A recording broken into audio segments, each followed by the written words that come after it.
Hi everyone, and welcome to today's Adobe Apps for Education session. Today, Sean Glummus who's from he's a digital media instructor at Golden West College and also an Adobe education leader and comic book guru in my world, will be leading us through two sessions. The first of those is about making a superhero movie poster or comic cover using Photoshop and Illustrator. As you can see, Sean, his specialty areas are, of course, using this Photoshop and Illustrator and sort of web media, if you like. And he's going to be leading us through. So it's probably best. Oh, yeah. If you do have any questions for Sean, because it's a kind of a short session, just pop them up in this top pod area and we'll make sure that Sean answers them towards the end. So I'm just going to head now into this section. Sean, if you wanted to share. So all the resources we're using today are in an edX activity. If you are watching this on YouTube, scroll down into the little information area and you'll see a link into the edX activity that you can download those files from. Sean, are you there? Yes, I am. Thank you for having me. And thank you for everyone coming and listening to me early in the morning here in California. And what I'm going to be doing today is going through a project that I use in my classroom as well as our K through 12 classrooms. I teach at the college level, so we're a community college. And what I like to do is get the students engaged. And what I find, especially with K through 12 students, getting the comic book element into it gets them excited. And just this past week, I went into my son's sixth grade class. And sixth grade and below, what I like to do is actually have them do everything by hand. I don't let them do it digitally. So I have them go out on the internet, find comic book covers. I'm very specific about the characters they can use as well, so it's not an open, go out there and pick anybody. And have them really copy the covers. I'm into tracing. I like to see the kids trace, especially with the logos and the layout. And they start learning not just going in and stealing the work and tracing it, but really the design aspect of it as well. And I know a lot of you are from around the world, so I'm kind of leaning on the American comic book industry, and there are other ones. The European one is huge, Asia and Japan as well. But for the most part, the most popular ones are from the American comic books. And a lot of people don't realize this, and I talk about it a lot when I'm at the conventions and with the kids. Comic books have only been around about 75 years in their current form. Action Comics #1, which is the first appearance of Superman, was 76 years ago. So we're a very young industry as well compared to a lot of the other arts out there. But the kids get involved, they get excited about this. And I wanted to throw one thing out here real quick, and I have it on my site. This is an example of what we do with the younger kids. So if any of you are teaching primary school, it's a great project. You can have it done in about a week. I have them go out, and here's an example of one of the kids pulled up a cover, traced it, worked on it. And I have them work with whatever they got. This is one of my favorites, actually, when they freehand everything. So actually, speaking of Action Comics #1, it was just back there. That is really the first comic book. So without going a huge history lesson, this project can be taken and used by hand, or what we're going to do today is really basic Photoshop. And I try to keep it as simple as I can in Photoshop, but get the kids involved. And also, at the college level, it works real well. The other thing with this project is it doesn't have to be a comic book. Let's say you're doing a magazine cover. It works very well. You can use photographs. What I'm using today is a photograph. I'm going to try to make it look as much like an illustration as I possibly can. But what's nice about it is we could drop this in, take out the image, put in any images that we want. You can also work this into an illustration. Let's say you're teaching digital illustration. Have them actually do the cover, let's say in Adobe Illustrator, and draw the entire thing out and drop it in here as well. So I know I'm short on time today, so I'm going to get started. And with the resource files, just real quickly here. There's a few files in here I want to go over real quickly. We're going to be opening up this file, which is the 300 DPI template, and we'll talk about that in a second. We have an image called the corner image. This is going to end up in the corner of the comic book, and I've already gotten this one prepped just to save some time. I do have a JPEG of the final layout if you want to look at it without opening the Photoshop. And then this file here, the final layout, this is going to be my cheat sheet for today. And then a picture of my daughter from Halloween last year. She's one of a pair of twins that I have. So she was Harley Quinn, but to keep copyright issues, we're going to call her something else. We'll call her the Red Jester. So opening up my template here, this is a 300 dpi RGB Photoshop PSD document. And I really like to emphasize production whenever I'm working on a project in all my classes. And even with the younger kids, I want them to start thinking about how they approach a project. And so I like to give templates like this that have the bleed and our live area and our margins already set. And so for an American comic book, the green area is the final trim size here. It's 6.75 inches by 10.25, and that's the standard size. It's not to say every book is that size. In Europe, it's a little bit larger.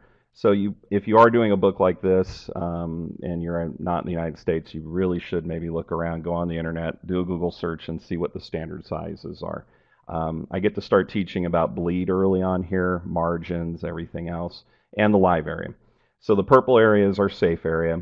We work with a 0.25 or a quarter inch margin on this as well.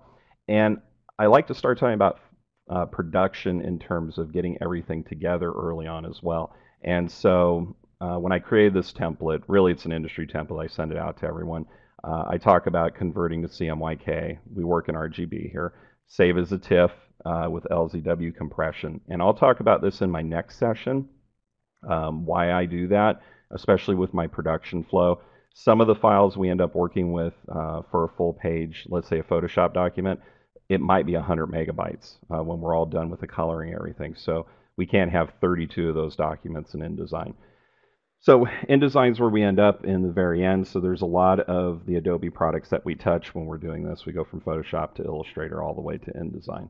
So this is the document that we're going to start with. And like I said, I'm going to kind of cheat a little bit here just to speed things up. So I like to work bottom up with my production. So we're going to get a background in here, and then we'll start with our header. We'll do our logo real quick, get all of our info in, bring in our image, do a few things to it, and then also to the logo at the bottom.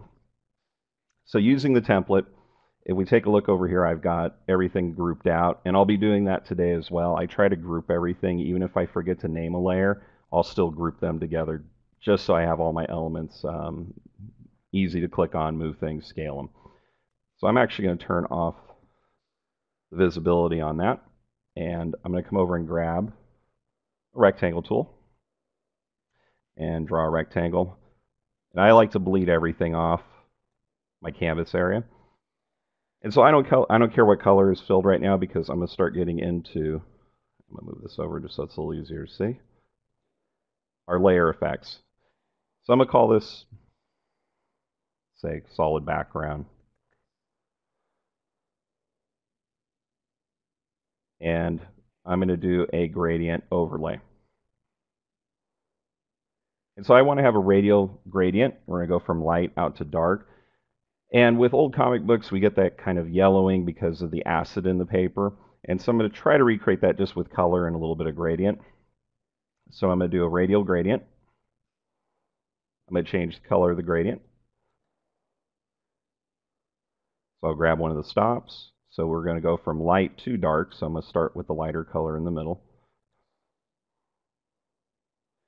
And as I'm doing this, I'm going to try to always use menus. I love my key commands, but not everyone can follow along online. Especially with new users, just calling out the key commands is sometimes difficult, I found in the classroom.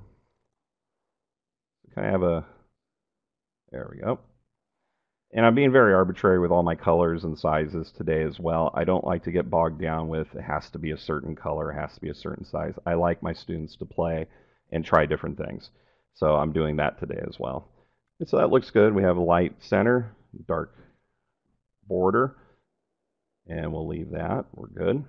So we have our background in place. So next thing I'm going to start working on is our header up here.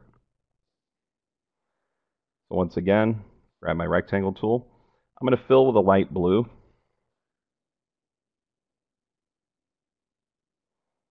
And I'm going to draw across. I'm going to use my margin and my guide there so it'll snap to. And that looks pretty good.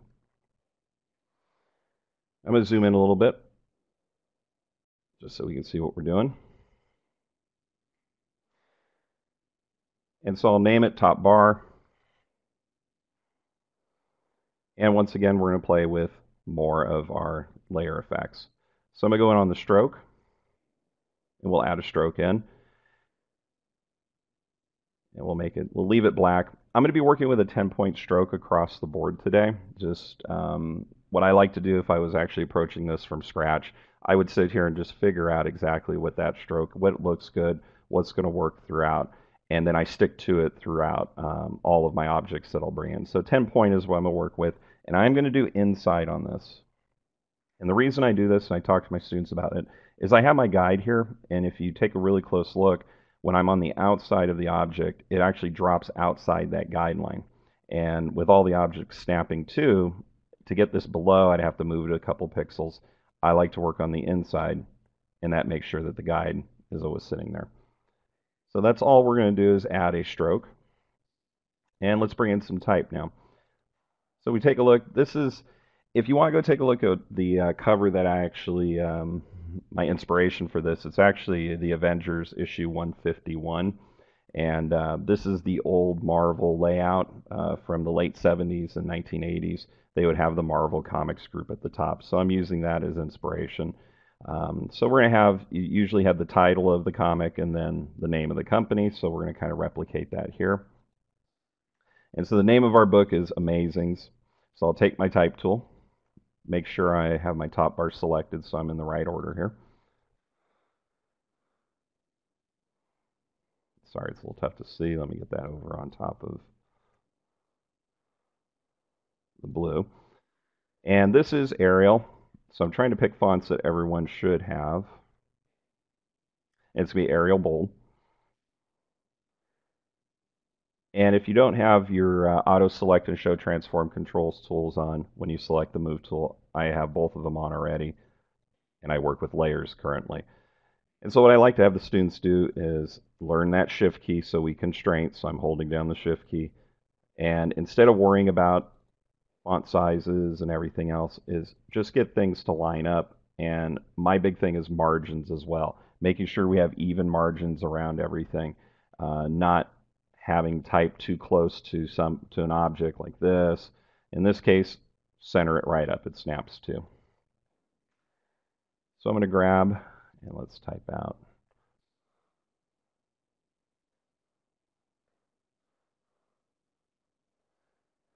text that we need. Same thing, we'll blow it up. I'll go to my safe area there to the margin. And I think I'm going to make this a little bit smaller as well. A little bit larger. I want to make sure these are all lined up. So I'll hold down the shift key, select the background, and my two text layers. Make sure up at the top we have distribute vertical centers. I was close anyway, so it hit. So we now have our header. This looks a little big, so I'm going to bring it down just a little bit. Same thing.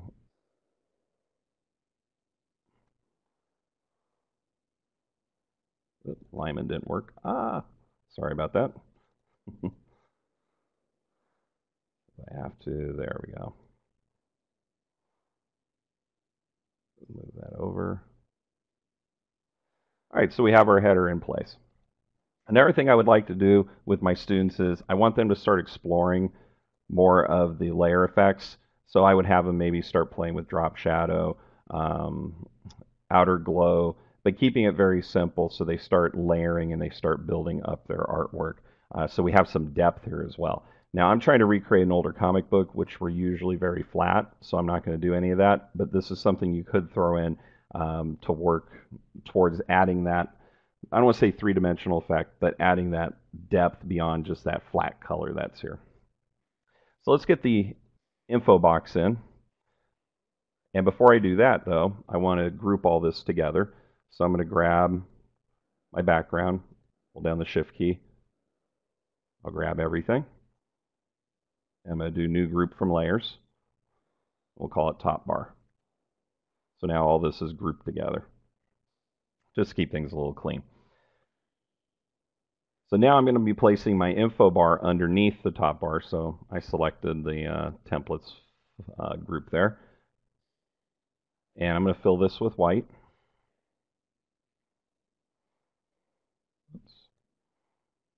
And I'm going to draw out a box that fills a good portion of this area.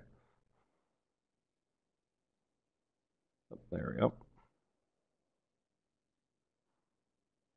Ah, anyone see what I did here? I put the solid background as part of the group. So sorry about that.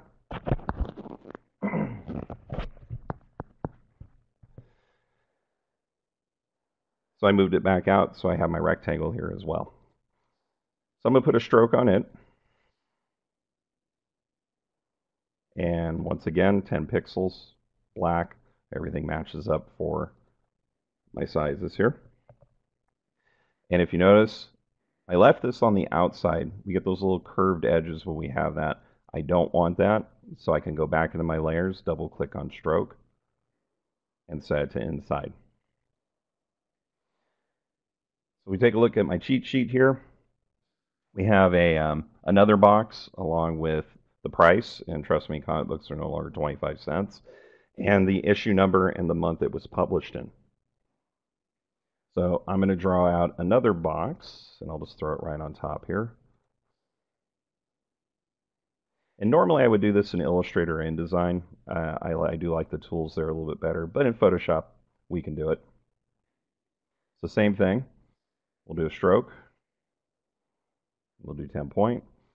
And I could create a layer style for this, but I do like the students, and especially first time people, to walk through and do this over and over. And what I like is it'll snap to, and we get that nice overlay here. I'll select the new little box, and we'll do 25 cents. Make it black. And I'm going to use impact for this. We'll select impact.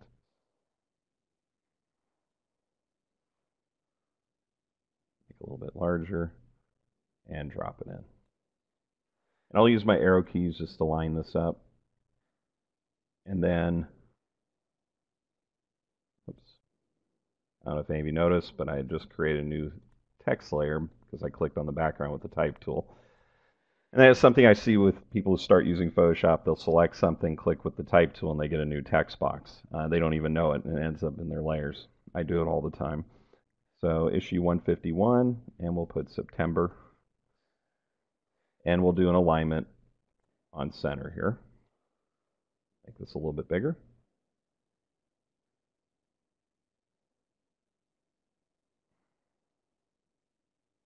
And we'll drop that in.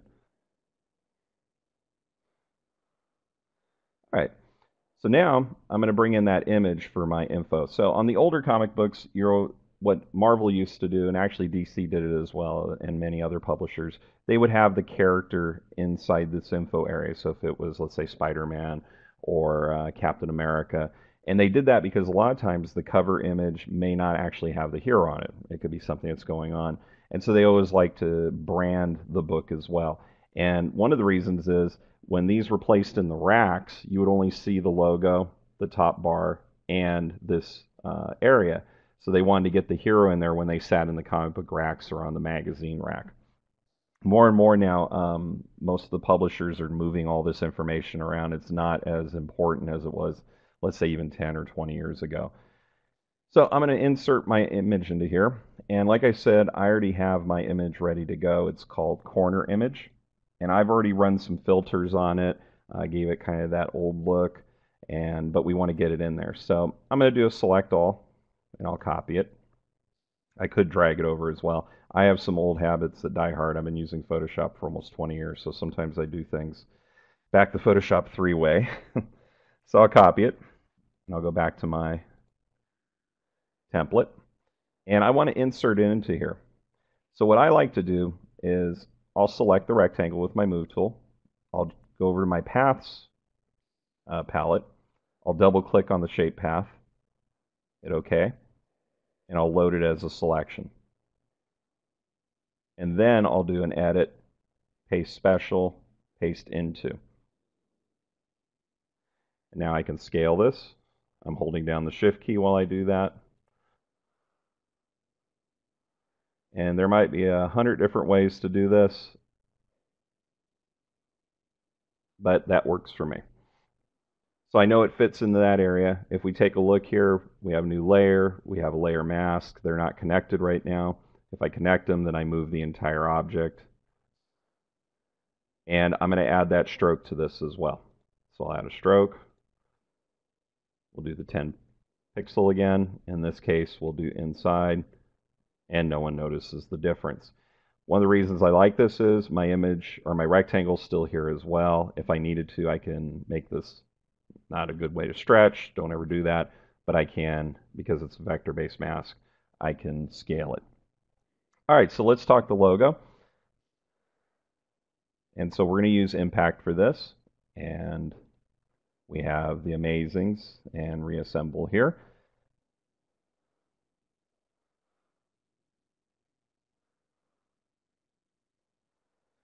And so I'm using impact for this. Type it out. Now I'm going to make the A a little bit larger. So I'll grab just the A. I'll go up under my character palette here. And I'm going to bring the size up to about 120. Whoops, that's a little too much. 1120.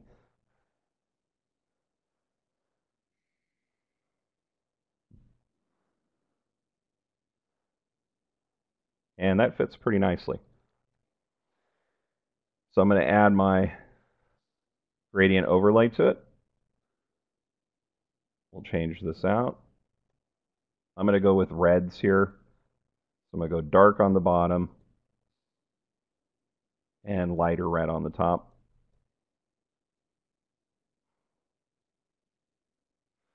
And we'll add a stroke. Now this stroke's going to be a lot larger than the 10, so I'll probably go around 20 or somewhere in that range. As long as I can still see through here on the Z, I think I'm pretty happy. I do want this to fit within my guideline, and that looks great. So now let's add the rest of the text. So we have the world's greatest heroes. And now this font actually comes from Blambot, and the name of it, sorry, let me double check that, is actually called Trash Cinema. And Blambot,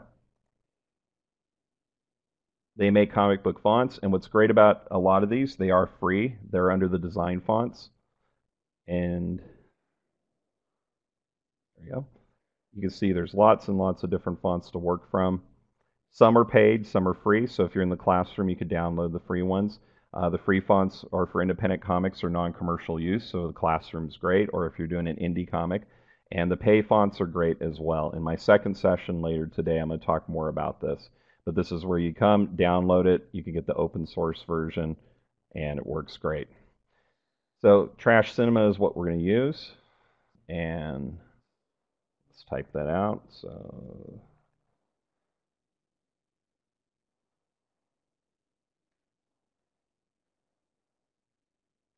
the world's greatest heroes. Actually, I'm going to align to left on this. We'll grab Trash Cinema. And we'll drop this in. Once again, I'm just using my scale tools to get it to fit. Let's drop in another gradient overlay. In this case, I'm going to do blue.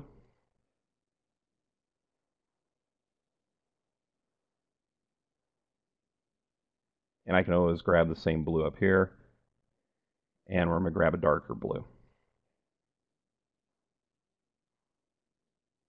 There we go. And we'll do the stroke again. A little dark, but we'll go with it just to save some time. Now, we're going to have another tagline underneath, so reassemble. And what I'll do is actually just duplicate the same world's greatest heroes.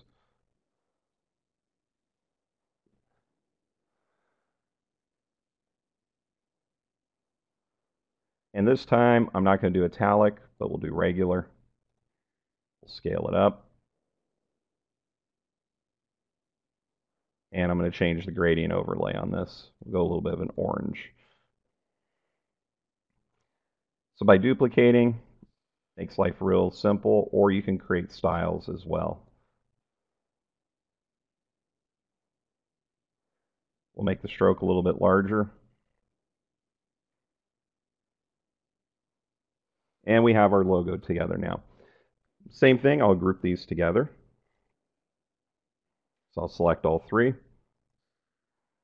We'll do a new group. And we'll call it logo.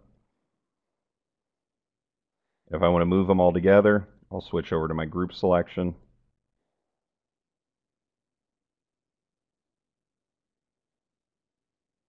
Oh, I must not have grouped that right. So just save a little bit of time. I'm not going to go back. I'll just select them and get them into place. So now we need to bring in our artwork. And I have that already ready to go. The redjester.psd. So we can drag and drop this. I'll just do a select all and copy. And I already knocked this out.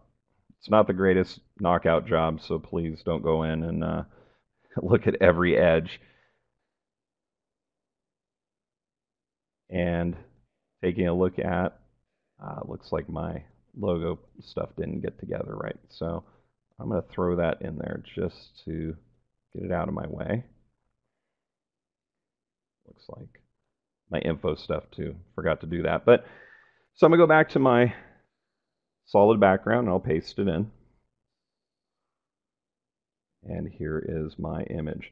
So you can see once you start having the student or you're building this out, we can bring in any image we want, drop it in. I'm going to scale this down just a little bit so you can see here. We don't want to scale up too much. And we'll call it Red Jester. And to do a real quick comic book look here, we're only going to do a couple filters. So we have the image. I'll duplicate it because I always like to have my original. And I'm going to do a filter. We're going to do a blur. I'm going to do a surface blur on this. I want to bring the detail down. And so you can see here, just on the face, we get all that detail kind of going away. And the radius around 35 to 40 is what I found, threshold 15. And that smooths her out. Don't crash on me. There we go.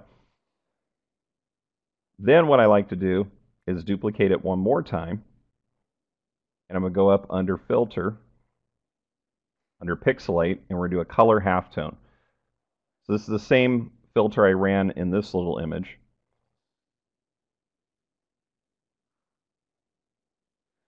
And before I do this, if I set this color halftone right now, I don't want to say destroy the image, but it's going to overwrite the information. Before we do that, we want to make this a smart object. So convert to smart object. That way now when I apply the filter, it's a smart filter, I can come back, if I can find it, and change this. So we're going to start around 9 pixels. And that's way too much. We lose the detail, doesn't look right. So if I go back and double click on the color halftone, I can bring this down to around 4. And we're getting a moire pattern here, but that's okay from the dot pattern. So what I'm going to do is take this layer, and we're going to do a darken on it. And I'll bring the opacity down by about 30% as well. So it's kind of a quick and dirty way to make it look more like an illustration. But you can have your students draw it out, do all kinds of fun stuff here, and drop it in. Have them draw it by hand, scan it, bring it into Photoshop, color it. And one last thing I'm going to do is add a stroke to this, just so we kind of have an outline around her. And if you notice, if I apply the stroke to the layer, I had set the opacity. If I set the fill, I can do this, or if I just grab the copied layer and apply the stroke underneath, we can bring this up. So we now have that kind of black outline all the way around. So I know I'm short on time here, but I do want to get the last part of the logo done. So what we're going to do, I'm going to kind of skip grouping everything here, and I'm going to go to and select my logo. I'm going to draw in another box across the bottom. And this one I'm going to fill with black, and we're going to do a stroke on it. And we'll set this to 10, and we'll make it red. So we have introducing the red jester. So I'm going to take this same font here, duplicate the layer, bring it down, and we're going to do introducing. Like the spell. dot, dot, dot. We'll make this a little bit larger. And then the red jester, I'm going to type that out. So we have the red jester. I am doing upper and lowercase with this. And the font that I used for it, I downloaded from Blambot as well, and it's called Warmonger. All these fonts have interesting names. And we now have our text. I'm going to fill this with yellow.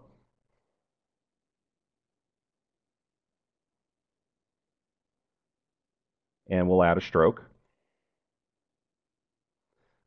Actually, I'm sorry, before we add the stroke, let's fix the type. So I'm going to select the, I'll go back to my character palette.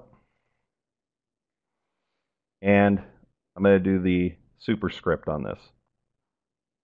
I need to set the tracking between. I'm sorry, I should have left this black just so it's a little easier to see. There we go. I'll set the tracking here, just to close it up real quickly. And I would usually spend a little bit more time on this. And I'm going to set the R and the J to be a little bit bigger, so maybe 90 pixels, or 90 points. So we have our logo finished here. And the last thing I'm going to do is just kind of punch it out. If you notice, we have a yellow outline, a black outline, and the gradient. So let's set the gradient first. So we're going to do a gradient overlay. I think we did red to yellow, so let's grab a yellow and a red.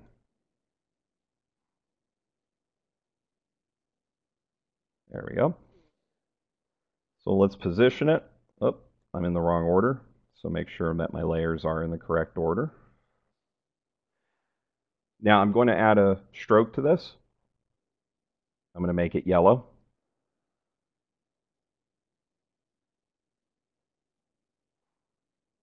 Make it a little bit larger. So in this case, probably around 25 pixels or so. And then I'm going to duplicate this layer. And I'm going to set the stroke on the duplicated layer to black and bring it down in size.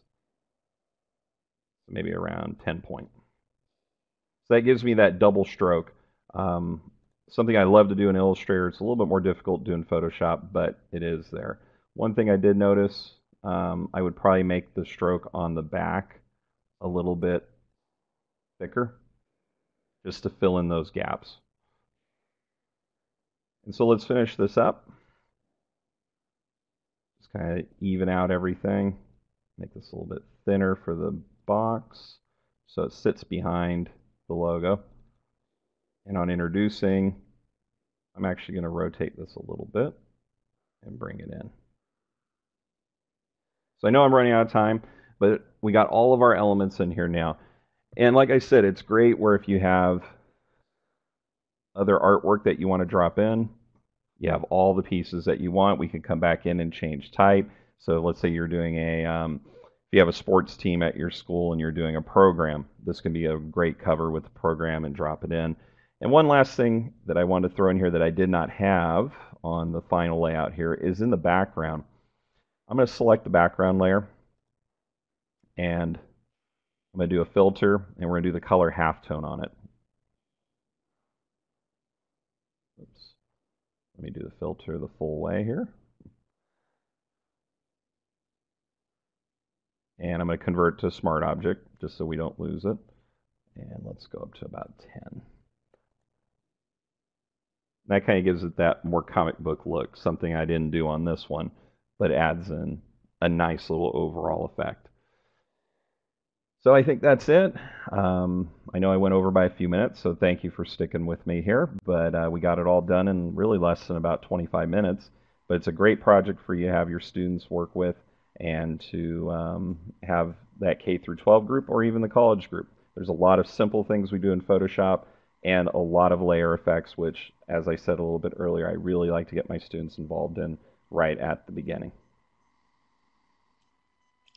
Awesome. Thanks so much, Sean. There are a couple of questions. One, Amanda wants to know what's the advantage of turning a layer into a smart object? If everyone could please just answer that poll while Sean is answering, that'd be great. Thanks. So what's the advantage of turning the layer into a smart object? One of the main plus that's out there for that is if you notice when I applied the layer effects that actually changed, let's say, the background, it's not a permanent change. So by doing a smart object, we can apply a layer effect and then go back and adjust it a lot like the layer.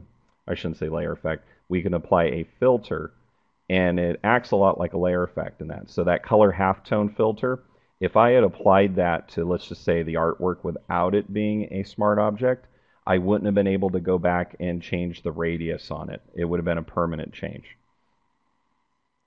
Fantastic. And Lucas did ask a question that I think you're pretty much going to cover in this afternoon session about RGB versus CMYK. So how do you make sure the black is K only, or is that a non-issue? It's really a non-issue with us, at least in the comic book side of things. Normally, we're working when we're coloring in Photoshop or anything like that. It's a rich black. We don't use just straight up 100% black very often. And I'm going to actually talk about that a little bit in the other session when I'm doing my lettering.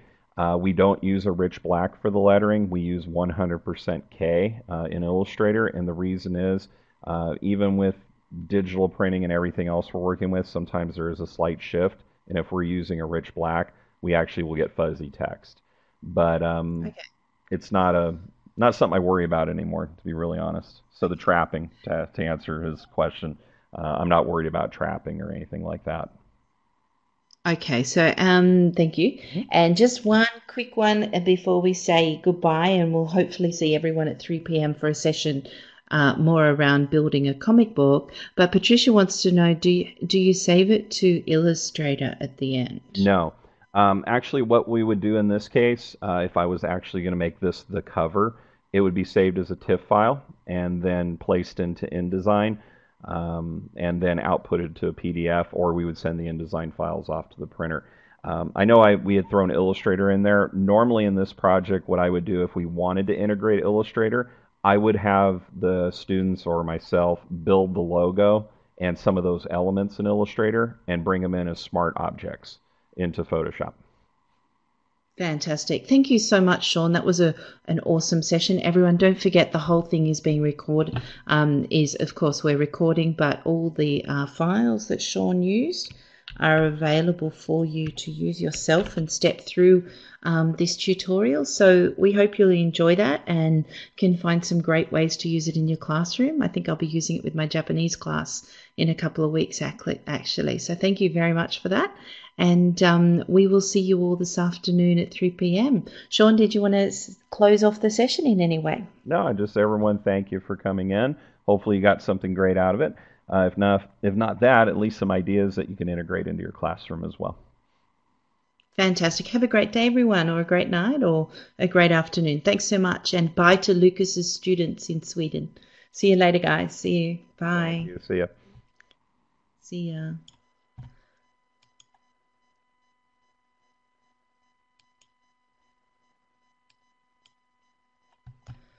Okay, Sean. All Well right. done. That was awesome. Thanks so much. Got it in. Last night when I did that video, I went over a Yeah. little longer, so I knew where I had to kind of trim off a little. But That's such a usable activity. You could do it in so many areas. It's wonderful. yeah, Thank you. really though, what I like working with is the K through 6, the primary school Yes. kids, and having them Yeah. do it all by hand. That's I have fun Yes. doing that because I just give them Yeah. stuff and they start coloring. So Oh, I bet they do. They go crazy. Alrighty, I'm going to catch some sleeps, and I'll see you all. I'll see you back here about. I'll be in about half an hour before the session. okay, same here. Yeah, I'll be at work, so I'll be doing it from there. Real quick, I'm actually Yeah. not seeing anything on the Adobe Connect. The moment I came back, the screen's been Yeah. gray. I can hear you, but I haven't been Oh, able to see anything. So that might be your bandwidth, maybe. no, it looks like something jammed up on this. Like I'm just getting Oh, one little thing in the corner and nothing else. So as long as you can hear me, I guess that's all that matters. So we can. Yeah, no, I can hear you fine. okay, All all right. right. Well, I I'll will see you see you in later. about 5, 6, 7 hours. So Yeah. all right. Okay. See you. See ya. Bye.